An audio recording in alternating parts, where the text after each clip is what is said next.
30 लाख रोजगार हैं जो आज खाली पड़े हैं, उसको हम भर के आपको दे देंगे। हर ग्रेजुएट को 1 साल के लिए पेड अप्रेंटिसशिप का अधिकार। Law on paper leak so that we formalize how exams are done. A concept where we are taking 5,000 crores so that youngsters like you can get that money to start your own business. कुछ पूछना चाहते हैं मुझसे, क्या discuss करना चाहते हैं? Sir, मैंने बीएससी बीएड किया है। मेरे जैसे कई सारे स्टूडेंट हैं जिन्होंने टेट तक पास की है। सरकार है कि वो कायमी भर्ती नहीं कर रही। तो सर जी, हमें आपसे ये उम्मीद है कि आपकी सरकार आए और हमें कायमी भर्ती मिले। ये जो आजकल का हिंदुस्तान का इकोनॉमिक सिस्टम है, आप यंग लोग हो, आपको समझ आ रहा है क्या हो रहा है इसमें? सर, जैसे ये अपने टी शर्ट या कुछ भी आता है, फ़ोन होता है, वो मेड इन चाइना या बाहर से आता है। Very good. तो प्रोडक्शन कहाँ हो रही है? बाहर से सर, चाइना में। चाइना से। तो जॉब कहाँ जा रही है? बाहर जा रही है। ठीक है, उसको बेच कौन रहा है? जो उद्योगपति और वो उनके।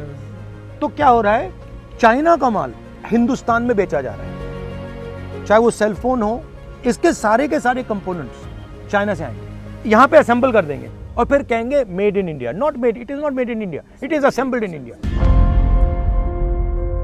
असेंबली में और मेक इन इंडिया में बहुत फर्क है। मेक इन इंडिया मतलब ये पूरा का पूरा जो इसका स्ट्रक्चर है ये यहाँ बना है, लाखों युवाओं को रोजगार मिल रहा है। असेंबल्ड इन इंडिया मींस इसके सब पार्ट चाइना में बन रहे हैं और वहां पे मतलब 10, 15, 20 लोगों को जॉब मिल रहा है और यहाँ पे एक बंदे को जॉब देना वो जोड़ रहा है। और हमारे उद्योगपति क्या कर रहे हैं, चाइनीज प्रोडक्ट को यहाँ बेच रहे हैं, फायदा चाइना के बंदे को हो रहा है और हमारे बड़े उद्योगपति को।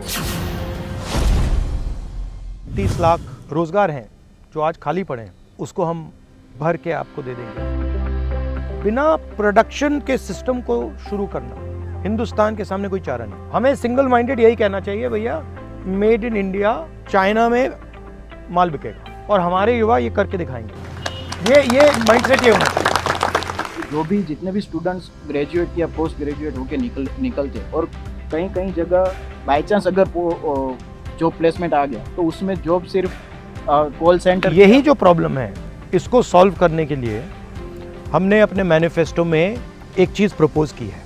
हर ग्रेजुएट को, चाहे वो डिप्लोमा होल्डर हो, चाहे वो कॉलेज यूनिवर्सिटी ग्रेजुएट हो, हर ग्रेजुएट को right to apprenticeship they.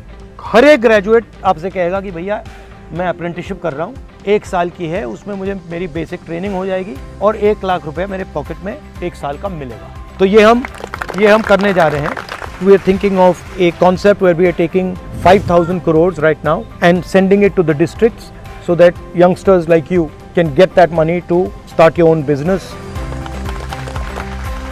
We are going to make a law on paper leak so that we formalize how exams are done. We don't allow this business of outsourcing exams and then we punish people who leak papers or try to take advantage of the system.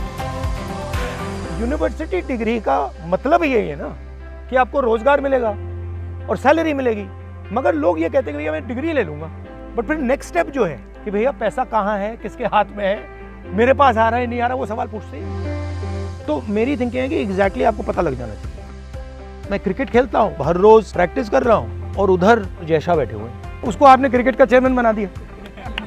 अब अगर आप realistically देखोगे तो हो क्या रहा है, जो पैसा क्रिकेट वालों को जाना चाहिए वो पैसा जैसा को जा रहा है और हर फील्ड में हो रहा है। If you want to understand the crux of how I think about it, I think India and its government should support the people who have skill and that skill should be respected.